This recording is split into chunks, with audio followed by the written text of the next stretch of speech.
Hello, Mrs. B here, and in our read today we are going to continue with the Jewish religion. Now, this is lesson 5, part 1, so go straight to part 2 once you've watched all of part 1. So, our learning objective is to understand the meaning of a promise or covenant. So, why do you think rules are important? Have a think about what the world would be like without rules. So, these are the 10 commandments. So, let's have a quick read. Number 1, love God more than you love anything else. 2, don't make anything in your life more important than God. 3, always say God's name with love and respect.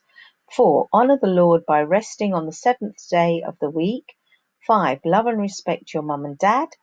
6, never hurt anyone. 7, always be faithful to your husband or wife. 8, don't take anything that isn't yours. 9, always tell the truth. 10, be happy with what you have. Don't wish for other people's things.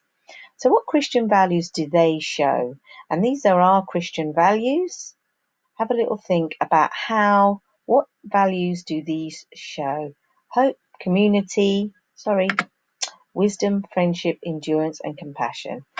So let's have a look at the 10 commandments. And while we're watching a little video on the 10 commandments, think about these two questions. Why did God need to give his people the 10 commandments? What did God say was the first commandment? So let's have a look at the video. God's story, the 10 commandments and the golden calf. So part of God's story is about one of the many times God forgave his family, and it begins like this. Remember how God chose Moses to lead his family out of slavery in Egypt? God wanted his family to be free and happy in the wonderful home he promised them, called Canaan.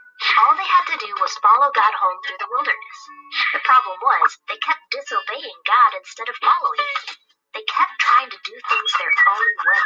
So one day, while the Israelites were on their way to Canaan, God told them what he expected from his family. Basically, how to treat each other, how to love God, and how to be part of his team. And with God on their side, the Israelites wouldn't need to worry about anything. This sounded pretty good, so Moses went up a mountain called Sinai to talk to God about it. There, God gave them 10 rules to live by, called 10 Commandments. Turns out, God had a lot more to say. He and Moses talked for 40 more days and nights. During that time, God's family got tired of waiting for their leader, so they asked Moses' brother Aaron to make them new gods to worship. But the very first commandment God had given Moses was, "You must not have any other God but me." Aaron and the people had just heard that. But Aaron wanted to make the people happy more than he wanted to make God happy. So he collected all their gold, melted it down, and turned it into a calf. That's a baby cow. They worshipped the calf and said, "These are the gods who brought us out of the land of Egypt." Well, God knew what was happening, and he told Moses to get back to the people. When Moses saw what they were doing, he was so angry that he smashed the 10 Commandments God had written for him on the ground. Then he burned the calf, ground it to powder, threw it into the water, and made the people drink it, because it's a big deal when we choose to disobey God. Finally, Moses turned to Aaron and asked what happened. Aaron said, "I threw their gold jewelry into the fire, and out came this calf." Even though the people disobeyed God, and even though they weren't all sorry for what they did, Moses begged God to forgive them. He reminded God how much he loved Israel. They were his special family. Of course, God did love them, and because Moses asked him to, God forgave them. See, God knew it would be impossible for his family to be perfect. That's why he sent them Moses, a leader who could show them how to follow God and remind God how much he loved his family.